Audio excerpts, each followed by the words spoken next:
We're going to read from 1 Samuel 1, chapter 1 and 2, through 2 Samuel.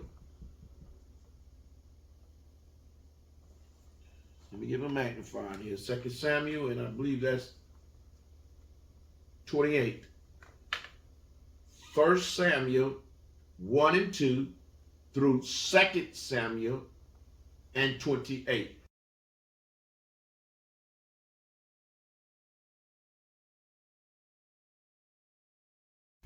Want to point out some things. First of all, she was praying because this was a desire. She had this desire. You got to understand something. He had two wives. One was able to bear it. She wasn't able to bear it. And quite natural, that was going to make her feel sad. Because, hey, here I am a woman too. I want to bear you a son. I want to bear a child. But what she ended up doing, she took her sorrow and she gave it to God. I want y'all to catch this. Big nugget. She took her sorrow and she gave it to God. And she prayed consistently.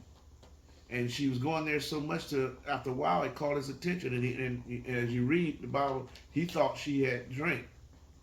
And she told it, "No, my Lord, I haven't drank wine nor strong drink. Wine nor strong drink. I haven't drank anything." It was a sadness of heart. And one of the things I love about how she was praying, she wasn't praying out loud where he could hear exactly what she was saying. Her lips was moving, but in her heart she was praying. Sometimes when you come to church, people of God, you don't have to pray out loud. Amen. I ain't got nobody up me. All that yelling out loud and Jesus, do it. That don't make no sense. And then too, what you doing, you interrupting everybody else that's trying to pray in the spirit. Amen. You don't have to do all that yelling out and Jesus do it, fix it. I ain't gonna fix. That's just interrupting the service of prayer. Amen.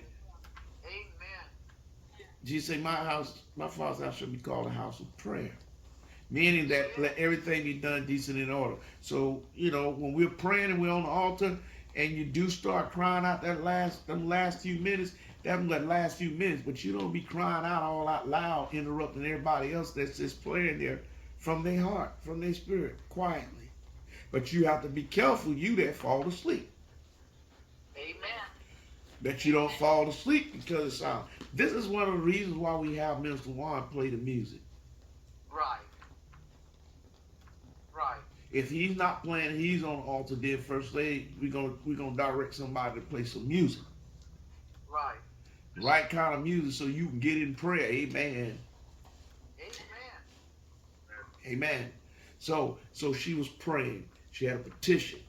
She wanted a child. But one of the things you got to pay attention to, when she prayed and asked God for something, she also made a vow to him. She just didn't want the child for herself. That's what's so powerful about this story. She just did not want the child for herself. She wanted the child to be used by God. Yes. And how many times have we prayed for children but don't pray like that? God, give me a child, I want to be used for you. Amen. And some of you children that have had prayers like that, don't be mad at your parents. Your parents have done the great service that they could ever do, because you can pray for children, they turn out doing all kind of crazy stuff. Amen.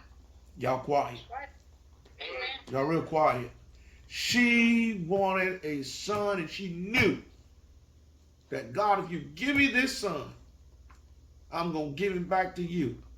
But there's some things that when Hannah was praying that was coming from her heart. She reminded God, I'm your servant. Right. I am serving you, God. I'm doing the things that you don't see where there's disobedience with her and her husband, where she just was disrespecting her husband, or she just out there living any kind of way. She was living a holy life, y'all. Right. And prove it to you when God did answer a prayer, as the readers were reading. She kept her word, and guess what? She even told her husband, and guess what her husband did? He didn't dispute with her. That's right. Amen. He fell right in agreement with her and said, "You right.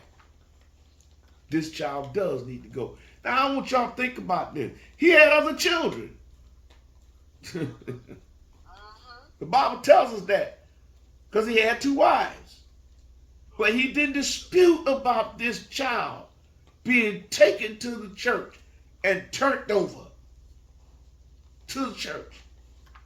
And most people don't realize this. So he said, well, you gotta wean him first. Let him get to the point the way he doesn't have to be on milk no more and he can go.